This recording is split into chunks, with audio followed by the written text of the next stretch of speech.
Hello नमस्कार दोस्तों, आप सभी का आपके अपने ऑनलाइन सेंटर में स्वागत है। आज हमारी क्लास गोली दर्पणों में प्रतिबिंब का बनना, उसी के आगे हम देखते हैं। कल हम सभी लोगों ने 3 पार्ट इसके देखे थे। ठीक है, क्लास स्टार्ट करने से पहले सभी दोस्त छात्र जो हैं चैनल को सब्सक्राइब कर लेंगे। जैसा कि कल की क्लास में हम सभी लोगों ने देखा था, जब वस्तु कहाँ पे रखी हो, वक्रता केंद्र पे रखी। इसी के आगे नेक्स्ट पॉइंट देखते हैं।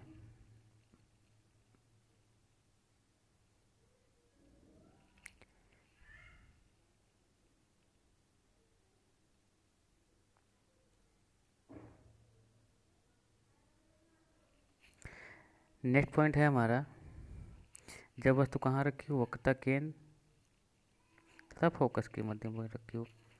कल हमने थर्ड पॉइंट यानी तीसरा स्टेप क्या देखा था, वस्तु कहाँ पे रखी थी, यहाँ पे रखी थी। आज वस्तु कहाँ पे आ गई, आज वस्तु यहाँ पर आ गई। ठीक, ये क्या है ए, ये क्या है बी पॉइंट है। ठीक, हमने आप सभी लोगों को बताया जैसे जैसे वस्तु प्रतिबिंब की ओर, जैसे जैसे वस्तु दर्पण की तरफ बढ़ती जाएगी, वस्तु दर्पण की तरफ आएगी, प्रतिबिंब क्या होगा, दर्पण से दूर होता जाएगा। ओके, तो फोर्थ स्टेप में देखिएगा, वस्तु कहाँ रखी हुई, यहाँ पे रखी। तो वस्तु के बी पॉइंट से ए और ये बी जो है, तो बी से ये मुख्य अक्ष है, मुख्य अक्ष के समांतर प्रकाश की किरण जा रही है जो कि ई बिंदु से टकराती है। टकराने के बाद फोकस से होके गुजर जाएगी। ये आपको नियम हमने पढ़ाए हैं। सेकेंड पॉइंट है, दूसरी प्रकाश की किरण जब उसके फोकस बिंदु से होके जाती है तो वह परावर्तक पृष्ठ से टकराने के बाद मुख्य अक्ष के समांतर हो जाती है। आपने क्या देखा, ये प्रकाश की किरण, ये वाली प्रकाश की किरण और ये प्रकाश की किरण दोनों इस पॉइंट पे एक दूसरे को काट रही हैं। तो यहाँ पर क्या बन रहा है, वस्तु का प्रतिबिंब, यानी कि ए बी वस्तु का प्रतिबिंब जो है ए डैश और बी डैश बन गया। ठीक, अब प्रतिबिंब की बात करें तो प्रतिबिंब कैसा होगा, तो यहाँ पे आप देख सकते हैं प्रतिबिंब कैसा है। तो प्रतिबिंब जो है ये वस्तु है, वस्तु से प्रतिबिंब कैसा है, बड़ा है, उल्टा है, वास्तविक है और कहाँ बन रहा है, वक्रता केंद्र के पीछे बन रहा है। ठीक, बाकी सब में सेम वही दिया हुआ है। ठीक, वही सेम पैटर्न है। ठीक है, किस प्रकार से लिखा है, जब वस्तु ए बी, ठीक है, दर्पण के मुख्य फोकस पर कहाँ पे रखी हुई है, वक्रता केंद्र फोकस के मध्य में रखी है, के बीच में स्थित है। बिंदु बी से मुख्य अक्ष पर, मुख्य अक्ष के समांतर चलने वाली प्रकाश की कण कौन सी, बी और ई, परावर्तित होकर मुख्य अक्ष के फोकस बिंदु से होके गुजर जाती है। फोकस से होके गुजर जाती है, परावर्तित होकर मुख्य अक्ष के समांतर हो जाती है। दूसरी प्रकार की किरण यदि फोकस से होकर जाए तो मुख्य अक्ष के समांतर हो जाती है। ये दोनों किरणें एक दूसरे को बिंदु कहाँ पे काटती हैं, आप देख पा रहे हैं, ये बी डैश पे काट रही हैं। वहीं पे क्या बनता है, वस्तु ए बी का क्या बनता है, प्रतिबिंब बनता है। ओके, प्रतिबिंब की स्थिति के बारे में बताया गया। यह प्रतिबिंब दर्पण के वक्रता केंद्र था, अनंत अनंत इधर कहीं था और ये वक्रता केंद्र इसके मध्य में बन रही है। वास्तविक है, उल्टा है, वस्तु से काफ़ी बड़ा। वस्तु देखिए छोटी है, प्रतिबिंब कितना बड़ा है। अब नेक्स्ट पॉइंट देखते हैं, पांचवी स्थिति क्या है। पांचवी कंडीशन है, अब वस्तु को कहाँ रख देंगे, जब वस्तु कहाँ रखी, फोकस पे। देखिए अभी वस्तु यहाँ पे थी, अब वस्तु कहाँ गई, फोकस पे आ गई। ठीक, अब पहले प्रतिबिंब कहाँ बन रहा था, अनंत और वक्रता केंद्र के मध्य में बन रहा था, यहाँ पे कहीं बन रहा था। अब कहाँ बनेगा, अनंत पर बनेगा, बस बाकी सब सेम वही है। आप देखिए वस्तु यहाँ पे रखी हुई है, ये प्रकाश की किरण वस्तु से जा रही है। ठीक, परावर्तन के पश्चात कहाँ से होकर गुजर जाएगी, उसके फोकस से होकर गुजर जाएगी। दूसरी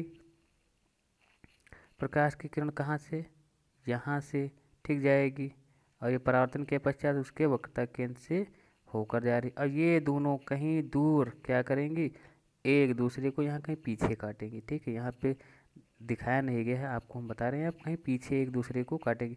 तो हम इसे मुख्य को पीछे की तरफ बढ़ा देते हैं तो आप देखेंगे कि ये दोनों एक दूसरे को यहाँ पे काट रहे हैं। तो यहाँ पे वस्तु कितनी छोटी है, प्रतिबिंब कितना बड़ा बन रहा है। ठीक, सिंपल सा। तो प्रतिबिंब कहाँ बन रहा है, अनंत पर बन रहा है। देखिएगा, तो आप यहाँ पे देख सकते हैं वस्तु ए भी मुख्य फोकस पर स्थित है। बिंदु बी के मुख्य के समांतर चलने वाली आपतित प्रकाश किरण बीई परावर्तित होकर फोकस एफ से होके गुजर जाती है। इसी बिंदु बी से चलने वाली दूसरी आपतित किरण कौन सी, बी और जी, जो पीछे बढ़ाने पर कहाँ से गुजरती हुई प्रतीत जा रही है, प्रतीत नहीं, कहाँ से जाएगी, ये वक्रता केंद्र से जाएगी। दर्पण से परावर्तित होकर उसी मार्ग पर वापस लौट जाती है। ये दोनों परावर्तित किरणें समांतर होने के कारण यहाँ पे देखिए कैसी हैं, आप देख पा रहे हैं यहाँ पे दोनों कैसी हैं, समांतर हैं। लेकिन जब इनको आगे की तरफ बढ़ाया जाएगा तो ये कहीं ना कहीं एक दूसरे को क्या कर देंगे, काट देंगे। क्लियर है। होने के कारण अनंततः पर ही अक्ष के नीचे मिलती है, यानी कि ये क्या, मुख्य इसके काफ़ी दूर जाने पर, ठीक है, ये मुख्य इसके नीचे की तरफ कहीं पे मिलती हैं, ठीक, अक्ष से मिलती हैं। इस प्रकार ए बी का प्रतिबिंब अनंत पर वास्तविक उल्टा वस्तु से बहुत बड़ा बनता है। ओके, तो ये 5 कंडीशन आपकी समझ में आ गई होंगी। देखिए, ये पांचों कंडीशन बहुत ही सिंपल हैं, एक दूसरे से कोरिलेट करती हैं। जो छठी कंडीशन है ये इंपॉर्टेंट है और इसे आपको पढ़ना है। ठीक, तो टोटल 6 कंडीशंस हैं, पढ़ना सभी है, ठीक, लेकिन ये इंपॉर्टेंट, यहाँ पे ध्यान देना है आपको बस। चलिए देखिएगा क्या लिखा हुआ है। अभी हमने सॉरी, वस्तु को कहाँ रखा था, फोकस पे रखा था। अब वस्तु को कहाँ रख देंगे, फोकस से पहले रख देंगे। फोकस था वो ध्रुव के मध्य में रख देंगे, फोकस था ध्रुव के मध्य में रख देंगे। क्लियर है, ये फोकस है तो ध्रुव के मध्य में रख दिया। अब देखते हैं क्या लिखा है, जब वस्तु ध्रुव तथा फोकस के बीच में रखी हो। ठीक, वस्तु को जब यहाँ पे रख देंगे तो क्या होगा, पहले प्रकाश की किरण ये जा रही है मुख्य के समांतर। आपको पता है जब भी कोई प्रकाश की किरण मुख्य के समांतर जाएगी वह परावर्तन के पश्चात कहाँ से होकर गुजर जाएगी, उसके फोकस से होकर गुजर जाएगी। ठीक, दूसरी प्रकाश की किरण, ठीक है, यहाँ से निकली ये, ठीक, ये कहाँ से जा रही है, वक्रता केंद्र।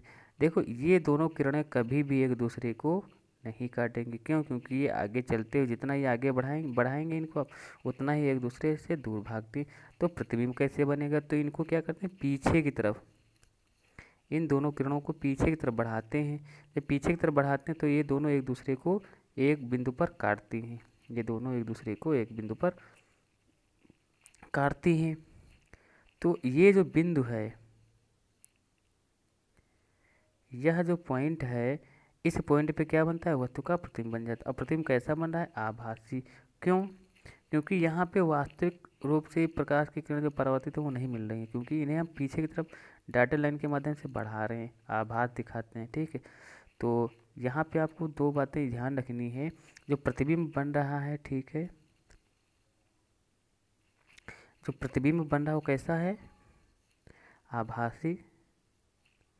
ठीक, और कैसा, सीधा, वस्तु से बहुत बड़ा। ठीक, वस्तु से कैसा बनेगा, वस्तु से बहुत बड़ा बनता है। ओके, बस यही पॉइंट आपको ध्यान रखने हैं। ठीक, चलिए यहाँ पे देख लीजिएगा, लिखा हुआ है वस्तु ए बी अवतल दर्पण के फोकस तथा ध्रुव के बीच रखी है। देखिए यहाँ पे वस्तु रखी हुई है, इसमें बिंदु बी से मुख्य के समांतर चलने वाली प्रकाश की कण कौन सी, बी और एन, ये इसे क्या है, एन। ठीक है, टोटल वही प्रोसेस है, यहाँ से जाएगी, टकराएगी, वापस होगी, फिर इनको हम पीछे की तरफ बढ़ाएंगे और पीछे की तरफ बढ़ाएंगे, फिर हम देखते हैं यहाँ पे डॉट डॉट। ठीक है, तो ये दोनों एक दूसरे को कभी भी क्या करेंगे, एक दूसरे को नहीं काट पाएंगे, तो इनको हम पीछे की तरफ बढ़ाएंगे। आप देख रहे हैं डॉटेड लाइन के द्वारा बढ़ा रहे हैं। ऐसा प्रतीत होता है कि ये प्रकाश की किरणें यहाँ से, ठीक है, यहाँ पे एक दूसरे को काट रही है। तो वस्तु का प्रतिबिंब कहाँ बनना, इधर। तो जो लास्ट कंडीशन यानी कि छठी कंडीशन आपकी है, तो इसमें सीधा प्रतिबिंब कैसा बनता है, सीधा बनेगा। ओके, प्रतिबिंब कैसा बनेगा, सीधा बनेगा। बाकी सभी में आपने देखा प्रतिबिंब कैसा बनता है, उल्टा बनता था, और प्रतिबिंब बहुत ही बड़ा बनता है। ठीक, तो यहाँ पे कुछ इसके टॉपिक मेंशन नहीं है, आप देख पा रहे हैं, ठीक है, नहीं देख पा रहे हैं, लेकिन हम आपको बता रहे हैं। यह प्रतिबिंब दर्पण के कहाँ बनता है, दर्पण के पीछे बनता है, दर्पण के पीछे। ठीक है, ये दर्पण है, दर्पण के पीछे बनता है और सीधा बनता है और वस्तु से बहुत बड़ा बनता है और आभासी बनता है। ओके ठीक। तो ये 6 कंडीशन थी अवतल दर्पण की जो कि कंप्लीट हो गई। अब हम देखेंगे उत्तल दर्पण द्वारा प्रतिबिंब का बनना। ओके, तो ये सब आपके समझ में आ गया होगा। यहाँ पे अवतल दर्पण की जो छठी कंडीशन थी वो यही तो थी। तो इसमें हमने क्या देखा कि ये जो है यह प्रतिबिंब दर्पण के पीछे आभासी सीधा व आकार में बहुत बड़ा बनता है। बाकी आपको समझ में आ गया। आपका काम क्या है, आप प्रैक्टिस करेंगे ठीक, और वीडियो को बार बार देखें, जहाँ पे नहीं समझ में आ रहा बैक करके देख लें, रोक, ठीक है, तो आपकी समझ में आ जाएगा। और कॉपी पे नोट डाउन करेंगे तभी आप जब पढ़ाई करेंगे तभी आपकी समझ में आ जाएगा। ओके, और यदि नहीं समझ में आ रहा तो जो भी आपकी क्वेरी है ठीक है वो आप हमें बता सकते हैं।